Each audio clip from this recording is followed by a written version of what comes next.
Michigan-made, Iowa-inspired, streaming worldwide. Automotive knowledge for the deciders, the drivers, and the dreamers. Mic check 1, 2. AutoVision News Radio with Carl Anthony in the Motor City. Well, it was in the spring of 2008 when a younger version of the voice you hear now pulled out of Wyman's Ford in Atlantic, Iowa, the proud owner of a 2005 Ford Ranger FX4 Level 2, complete with BF Goodrich tires, a 4-liter V6, and an MP3-capable CD player. Like many from the Hawkeye State, I grew up with an affinity for trucks of all shapes and sizes. Yes, Ford was always at the top of my list, but I adored the Silverados of the 1990s and preferred, much to the mystery of many of my high school friends, the Dodge Ram to the Dodge Viper. Suffice it to say, we all have that one vehicle, one we recall across a great spectrum, everything from fond memories to being the inspiration for our automotive careers. Maybe it was the family hauler your parents drove, the rugged pickup your grandfather turned wrenches on, or the sleek sports car your eccentric aunt and uncle cruised around in. Maybe it was something you saw on TV, in a magazine, at a show. Maybe you've been lucky enough to own it, or maybe you aspire to one day. Whatever the case, we all have that one vehicle. For U.S. Navy veteran and Velocity Restoration's founder and CEO Stuart Wilson, it was a first-generation Ford Bronco. What started as a personal passion project has grown into one of the nation's leading bespoke builders of classic vehicles. Today, Velocity operates from a 135,000 square foot facility in Florida, where more than 170 specialists hand-build iconic trucks and SUVs that preserve the soul of the originals while delivering a modern driving experience. Working on his first Bronco, Stuart realized that while enthusiasts love the character of vintage vehicles, they also wanted the reliability, comfort, and performance that modern engineering and design provide. It is through Stuart's work that a new category of vehicles has emerged, known as the re-engineered classic category. I had the opportunity to meet Stuart during his visit to Dearborn, Michigan, where he shared the story behind Velocity Restorations. It's also fair to say we had another guest on the recording with us, the subtle purr of a GM 6.2-liter V8. Moving at the speed of mobility, this is AutoVision News Radio with Carl Anthony in Detroit, Michigan. Velocity is a luxury lifestyle brand that's rooted in iconic American vehicles. We tailor these vehicles to each individual client, focus on the highest level of craftsmanship and materials that we can use, and we build cars that are meant to be driven, they're meant to be enjoyed, and they're built to be passed on to future generations. Velocity wasn't always that. It started with me buying a Ford Bronco, getting it home, and it was a non-restored truck and had multiple oil leaks, didn't run well, couldn't keep it driving sort of on the road, and I sort of started off into, well, I'm just going to get the engine rebuilt, and then it moved into the transmission and other components. And, so for me, the driving experience wasn't great. Then once I got into a couple different restoration shops, I realized nobody really did everything. So I had the engine in this shop, transmission in one shop, body in another shop, the chassis in another shop.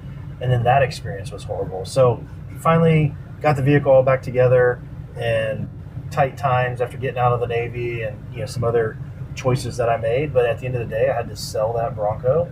I used that money to purchase another one, and I flipped that Bronco. And so we sort of just started on this buying and selling. It moved into people contacting me for restorations. And we grew this network of buyers that wanted the product that I designed ultimately, but I still didn't have this great build process like an OEM might have. And so the journey for that client reminded me sort of my journey. It was over budget, over time frame, parts weren't available or delayed. They had too many choices to make, and so they couldn't make any choices. Builds were delayed, and so ultimately when they got the finished product, they were extremely happy, but the process of ownership getting there was miserable for them. And so that sort of took us from 2011 to about 2019.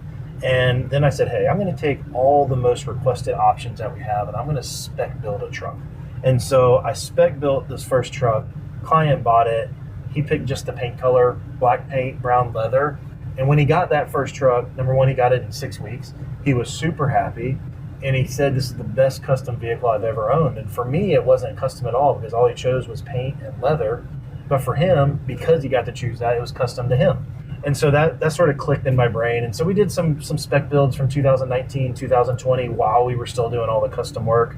Ultimately, we started contracting several of these builds because they're set price, set time frame, and you knew when you were going to get the car and how much they were going to cost. So that sort of moved into, hey, I need a bigger facility. I only had about 18,000 square feet at that time, and I bought a 135,000 square foot facility. And we moved in July of 2021 with one assembly line established in this massive building. And I was like, oh my gosh, what am I going to do? I need to lease out half this building. I'm not sure what to do with it. I don't know if I can afford it. And ultimately, we sold a lot of cars in 21 and 22. By the end of 22, we had 2 assembly lines, each building a Bronco a week. So we were on pace to build about 100 trucks.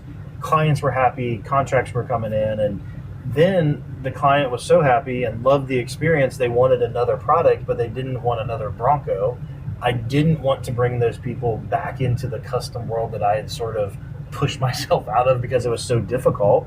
So then since 2022 to today, we've now developed 10 different models of vehicles from that 60s to 80s era of mostly trucks, some Mustangs as well. And we build on 4 assembly lines, and we're building about 150 cars a year. We've got about 170 employees building those cars today. Stuart, what are we sitting in right now? Tell us about, this is a Scout, right? And I see a Founder Series badge. So tell us about what we're sitting in right now. Yeah, so this is a 71 International Scout. We start with the original vehicle. And in the Velocity model lineup, we have the 9 or 10 models, but then within each model, we have different trim levels. So we have the Signature Series, which is entry, and then Heritage, which has some of our custom components on it that we've designed. Then you have the Founder Series. This is Founder Series. This truck's actually pretty special. This is my personal truck. But ultimately, the Founder Series was designed because as the company scaled, I couldn't be involved with speccing every vehicle anymore and designing every vehicle. And so I started sort of losing touch with the clients and with the build process, and that was the part I really loved about it. And so I created the Founder Series for buyers that had already owned 2 prior Velocity vehicles, and I invite them into the Founders Club. And that's where I get to sit down with them. I get to understand their story. How did they get where they're at today to buy, this is a $600,000 truck, right? How did you get here? What did you do? What lessons did you learn along the way? Here's how I got here. These are the lessons I've learned. How are you going to use this vehicle? Who in your family is going to use it? What design aspects do you want? And then I leave that sit down and I go design a vehicle for them. We go back and forth with the rendering process. Finally, they lock in that spec. And these are one-off vehicles. You know, the wheels that are on this truck, I custom designed these wheels. Another set of these will never be designed. The bumpers, the lights, there's several just one-off components that are built for that Founder to have the most exclusive, highest trim level of a Velocity built. Right. And so, Stuart, walk me through now. Let's say that I come to Velocity.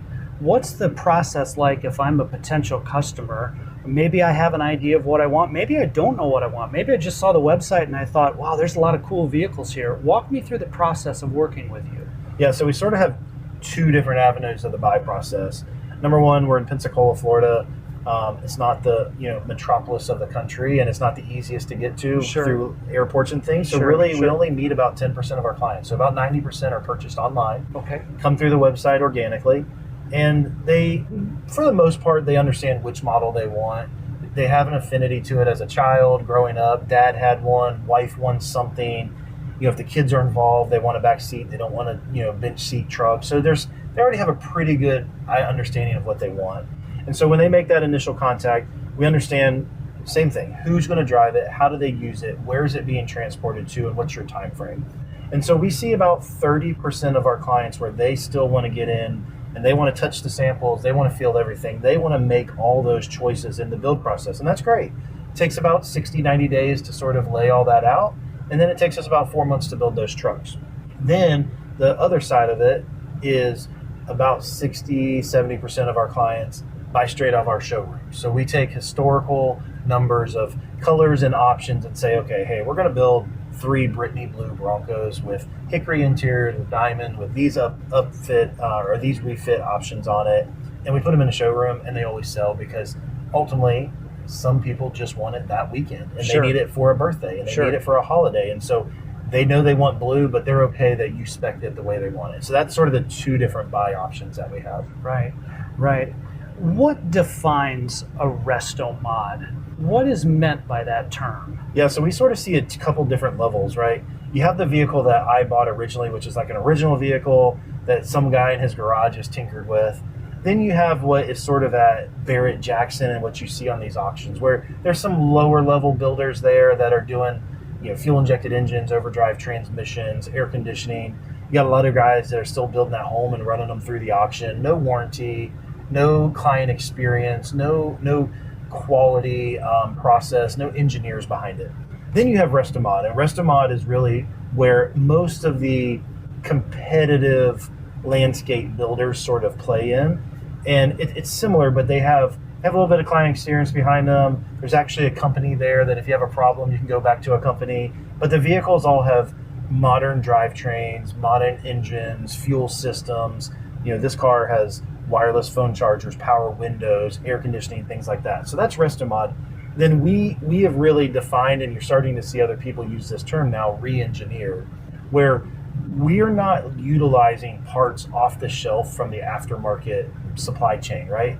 Those products are not designed with near as many R&D hours and dollars thrown behind them as like an OEM product, right? So when we say re-engineered, we are trying to use as many OEM components from late model vehicles into our builds so that these builds are serviceable and they have the longevity of an OEM vehicle.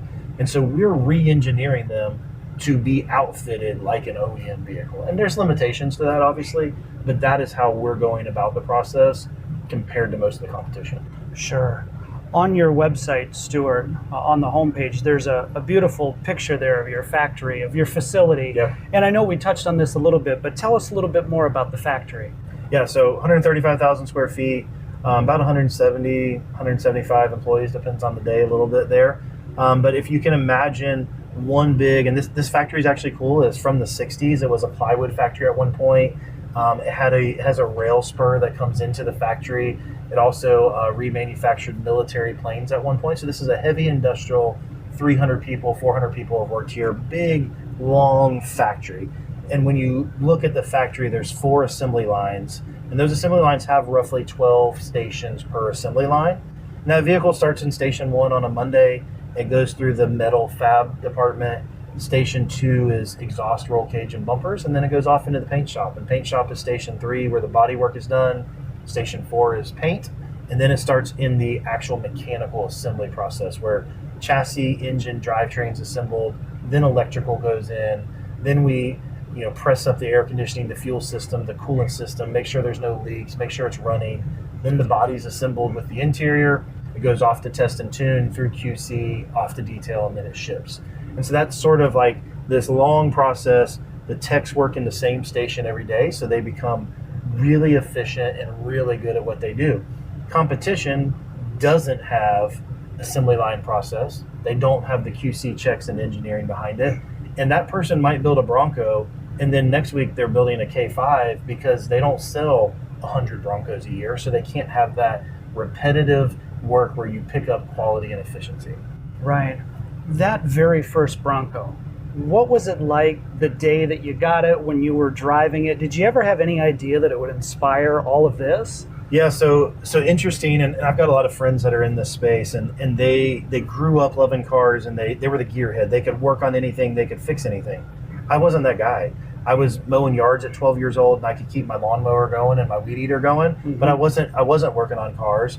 I remember some of these cars growing up, but I didn't have this like huge affinity to them, right? And so my buddy, I owned that piece of hunting property, and my buddy hit me up and said, "Hey, I found a toy for you. I know you're looking for like a weekend sort of cruiser. It's a Bronco." I went, loved it, drove it. It was fun, top off, windows down, blaring music, just sort of having fun, right? My wife and I would drive it, and it was a cool experience.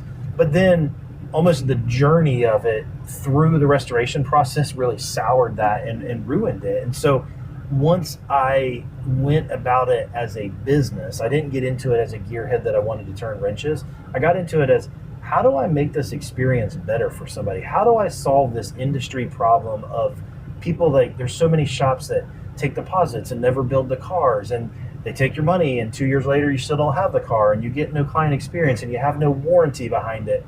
How do I solve that problem?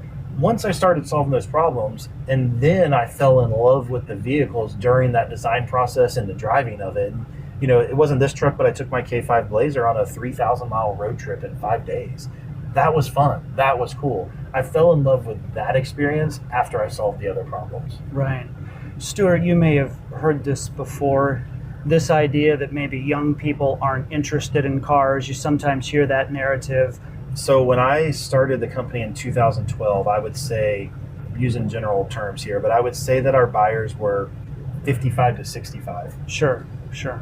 Today we had a message come in on Instagram. Hey, I want to buy this car. Send me the deposit link. Paid the deposit, contract signed from a 29-year-old. Right. Date of birth, not even 29, I'm sorry. Date of birth, 1999. So 27 years old. Sure. That didn't happen 12 years ago. Right. That is a generational shift of money, and this is vintage. This is cool. I want to be part of this. This isn't plastic. This isn't, fake. I want that experience that I never had. Or they want to be part of what their dad or grandpa or something like that had, and they want to have that time. But average buyer now is probably around 44 years old for us. But that shift is incredible.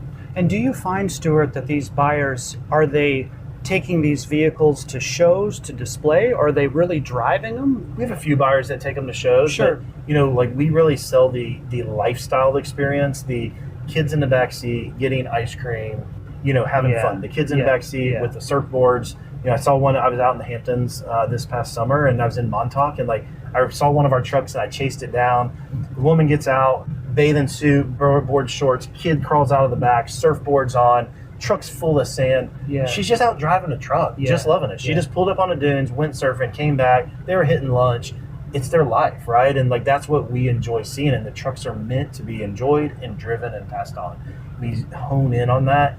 You can take them to a car store. I mean, this thing's beautiful, right? Yeah. But we want you to drive it. We don't want to see the car 3 years from now with 200 miles on it. We want it with 5,000 miles on it. We want to know you drove it. Yeah. You mentioned a second ago that when you're with some of your customers, you ask them about the key learnings that they have or the key lessons that they've learned over the years. What about for you, Stuart? In this journey you've had with Velocity Restorations, what are some key learnings and some key insights? Yeah, I think, really going back to, number one, my mom was the hardest working person I've still probably ever met today. She's still working, woman, homeschooled, cooked meals, did her side business till 2 a.m., got up and did it all over again, right? So I learned how to just work hard from my mother. When I got into the Navy, I learned to push the limits of what hard really meant, right? Sure. I had one experience in the Navy. I was up almost 100 hours because the ship was broken. And so when you apply that into business, that number one, there's always a way to win. You never stop. You always find a way to win. It may not be what you expected, but you always find a win in it. And I just always did that. And we always came up across hard times, hard things that most people would have caved, business would have stopped, and we just pushed forward. And I have a group of guys that have been with me, 8 to 10 years now. I've got one guy that's been with me 11 years, and they've been through that. And they just sort of came up in the Velocity way. And there's a big difference in that way. At the end of the day, chase your dreams. Don't stop. There's always a way to win. Just keep going. See the links in the show notes for more information on Velocity Restorations.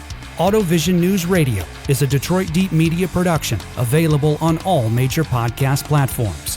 From the Henry in Dearborn, Michigan, alongside Stuart Wilson, I'm Carl Anthony, AutoVision News Radio.